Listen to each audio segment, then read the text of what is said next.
Judah Lewis. Summer of 84. Un film disponible sur Shadows VOD. Vous allez me dire sans doute pour ça que je l'ai vu. Non. Je l'ai vu parce que y a aussi, parce que sinon je pense que je l'aurais pas pris, mais je l'ai vu parce qu'il y a Judah Lewis, qui joue dans, un acteur qui a joué dans les deux Babysitters, le personnage principal, et qui a joué dans ICU, le fils. Comment ça s'appelle? Le fils de. Vous savez, j'ai pas son nom. Attendez, de l'actrice là, Hunter. Helen Hunt. Helen Hunt. Voilà, le fils de Helen Hunt dans un film là, donc. Et voilà. Donc c'est pour ça que je l'ai vu. Et voilà, alors on fait souvent des critiques Shadows. Donc là on continue, mis à part que hier j'ai fait Slumber Party Massacre.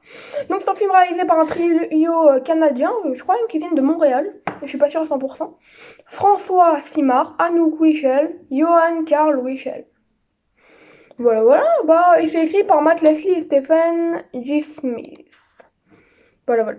Donc je vous propose de commencer avec les musiques. Les musiques sont plutôt bonnes, très classiques dans le genre, hein, mais moi franchement c'est pas ce qui me dérange dans le genre. Là, dans le genre teen movie. Teen movie 80 souvent. Le type de musique bien simple dans les films 80, comme je viens de le dire, mais c'est qu'eux ils viennent de me le marquer aussi. Donc voilà, désolé, je regardais juste un truc vite. Au niveau du jeu d'acteur, bah, qui je vais nommer en premier? Judah Lewis. Bien entendu, un très bon acteur. Il est tout comme d'hab parfait. Graham Vercher qui tient très bien le rôle principal. Caleb Emmerich, on retrouve aussi après la série. Comment ça s'appelle? Vous savez, les Good Girls. Et je crois qu'il a joué dans Good Girls. Parce que moi, j'ai vu que le début de Good Girls, je crois. Ah oui, il a joué dedans. Et il a aussi joué dans Kimi. Voilà, il a joué dans Kimi et Good Girls, qu'il faudrait que je finisse un de ces quatre. D'ailleurs, si un jour je reprends Netflix, faudrait que je le finisse. Après, bien entendu, nous avons les personnages. Les personnages sont. Ah oui, aussi dans les autres acteurs, on a Jenna Scobie, Corey Grunter Andrew, il joue bien, Rich Sommer, voilà, un beau petit trio. Les personnages sont de gros clichés, mais ils sont attachants, ça c'est très fort. Mais enfin, très fort, c'est assez simple, hein, parce que leur base est assez simple, mais bref. Ça reste fort, mais simple, bref. Voilà quoi, c'est des personnages assez cons, voilà, même les adultes, hein, souvent. Ils ont rien de réellement original, voilà, rien d'un minimum intéressant, tout simplement. Malgré l'attachement qu'on a pour eux. Scénario, les dialogues sont assez classiques mais efficaces, pas trop mal à suivre. On croit à ce qui se passe, même si en sachant que c'est cousu de fil blanc. Voilà, on croit à ce qui se passe, mais c'est très cousu de fil blanc. Fil très blanc. Mais en vrai, le scénario, bon, les dialogues, voilà, ça passe, quoi, mais c'est pas extra. L'histoire est un bon divertissement, mais surtout un truc très simple qui ne parvient jamais à s'échapper du cliché infernal, du classicisme infernal comme on l'appelait à l'époque. Ça apparaît dans une première vidéo, je crois, le terme classicisme infernal, que j'utilise moins, mais que j'aime bien utiliser.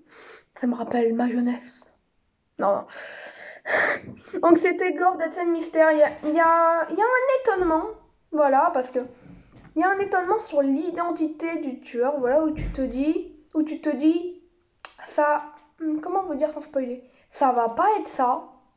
Ça va pas être ça, en fait, ils veulent nous mener en bâton, puis en fait on va se rendre compte qu'il est dingue, tout ça, tout ça. Quel personnage est dingue. On va se rendre compte qu'il y en a un qui est dingue, et qui en fait, il s'est trompé. Je pense que vous allez comprendre, hein, c'est très facile à comprendre, donc techniquement c'est du spoil, mais là j'avais pas d'autres mots. Donc il s'est trompé, moi c'est ce que j'ai cru qu'il s'était trompé en fait. Parce que je me suis dit, ouais c'est le genre de... Vous savez ça c'est les genres de trucs classiques, où en fait le tueur, tu sais il te le montre au début, le gars il est parano, et en fait, souvent tu sais en plein milieu du film ou vers la fin ils disent, oh non, ah bah non c'était pas lui, et ouais, alors que là non. Ah ça m'a étonné ça j'avoue. Voilà. Donc ça je viens d'en parler, il y a un léger gore, voilà, vers la fin, peu de gore, vite fait, voilà. J'aimerais bien un 2, moi, personnellement, un deuxième, Summer of 84, vous savez, moi je suis quelqu'un qui est pour les suites, même si je sais que ça va être pourri, par exemple, même, vous voyez, les séries type, vous savez, les séries, par exemple, La Casa des Papel, s'il y aurait pu avoir 20 saisons, même si je sais que c'est nul, je l'aurais fait, s'il y aurait pu. Parce que moi, je trouve qu'en fait, il y a toujours quelque chose à explorer, même si ça devient nul, même si ça devient... Je sais pas. Je pense que tant que ça plaira toujours à certaines personnes, je pense qu'il faut continuer. Mais c'est sûr qu'il faut pas aller trop loin non plus. Par exemple, je veux pas de Midsommar 2. À l'époque, j'en voulais un, mais Midsommar 2, non, non, non, non, non. Moi, j'aurais bien aimé un Vivarium, les origines. Ça serait nul, ça serait nul. Parce qu'il y aurait aucun message. Vivarium, il avait apporté tout un message. Faire un Vivarium, les origines, qu'est-ce que ça aurait donné? Mais là, on est hors sujet. Donc, ouais, j'aimerais bien un Summer of 84 2. La fin est ouverte, mais les réalisateurs ont dit que sans doute pas. Voilà, bah, je vais pas en mourir.